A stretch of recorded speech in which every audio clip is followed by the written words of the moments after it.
नमस्कार, मी पंजाब डक. मी आहे सोनाली बॉर्डर मध्ये, नेपाळ आणि भारताची बॉर्डर आहे.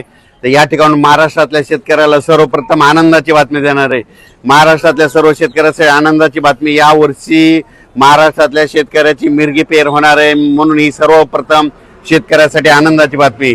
राज्यात सांगायचं झालं तर 7, 8, 9, 10, 11, 12 जूनच्या दरम्यान राज्यात मोसमी पाऊस येणार आहे, म्हणून हा अंदाज महाराष्ट्रातल्या सर्व शेतकऱ्यांनी लक्षात द्यायचा.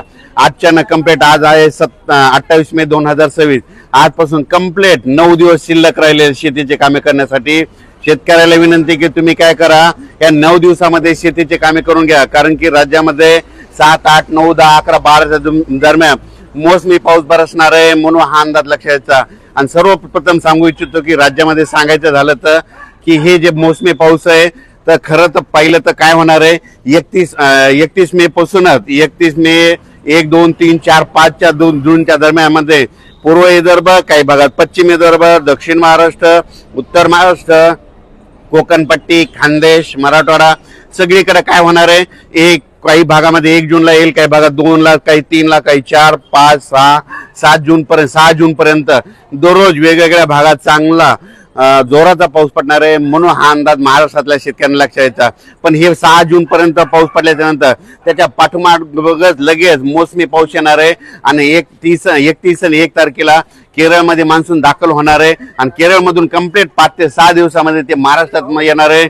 म्हणून ही सर्वप्रथम महाराष्ट्रातल्या शेतकऱ्यासाठी आनंदाची बातमी. माझी सगळ्या शेतकऱ्याला विनंती, आजच्यानं कंप्लीट 9 दिवस शिल्लक राहिलेले आहेत. तुमचे काम करण्यासाठी 9 दिवस आहे. तुम्ही शेतीचे मशागतीचे काम करून घ्या, कारण की राज्यामध्ये पावसासाठी खूप पोषक वातावरण आहे. इतकं वातावरण असं कधीच पोषक नसतं, पण काय झालं, यावर्षी उन्हाची तीव्रता जास्त असल्यामुळे यावर्षी खूप पोषक वातावरण तयार झालं. आणि यावर्षी सगळ्यात महत्वाचं यावर्षी लवकर पेरणीचा योग आहे, मिरगी पेर होणार आहे. कापसाच्या देखील बऱ्याच शेतकऱ्याचा काय होणार आहे, 2-3 टप्प्यामध्ये लागवडी होणार आहेत. कारण की काय होणार आहे, काही भागामध्ये 1 जून ते 6 जूनच्या दरम्यान काही ठिकाणी खूप जोराचा पाऊस पडणार आहे, काही निरंक राहील, काही भागामध्ये जास्त पाऊस पडणार आहे. म्हणून हा अंदाज महाराष्ट्रातल्या सर्व शेतकऱ्यांनी लक्षात घ्यायचा.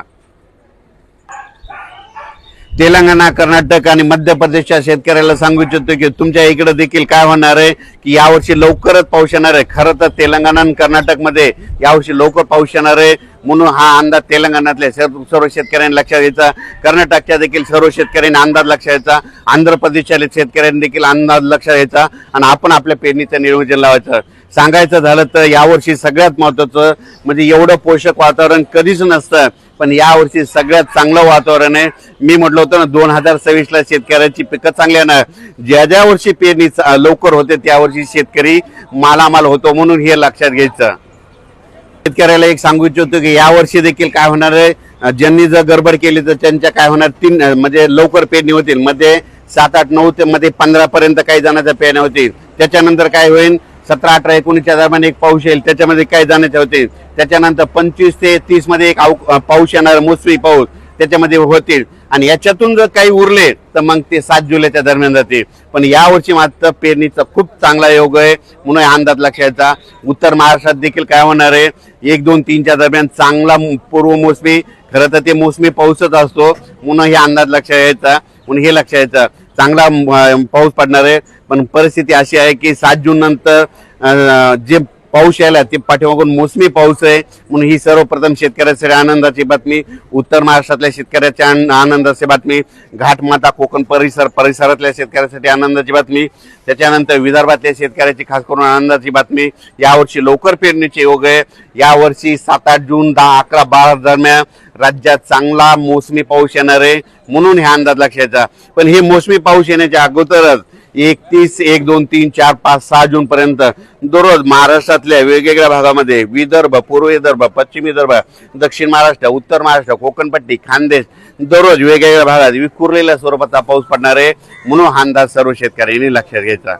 अचानक वातावरण बदल झाला तर लगेच एक मेसेज दिला जाईल. आणि हे जे अंदाज दिलाय हे मी दिलाय आपले सोनाली बॉर्डर, म्हणजे इकडे आता हे जे नेपाळ आहे याच्या 1 किलोमीटरच्या बाजूला आपला भारत लागतो आणि या ठिकाणी अंदाज दिलेला आहे. आणि यानंतर परत एक अंदाज दिला जाईल. धन्यवाद.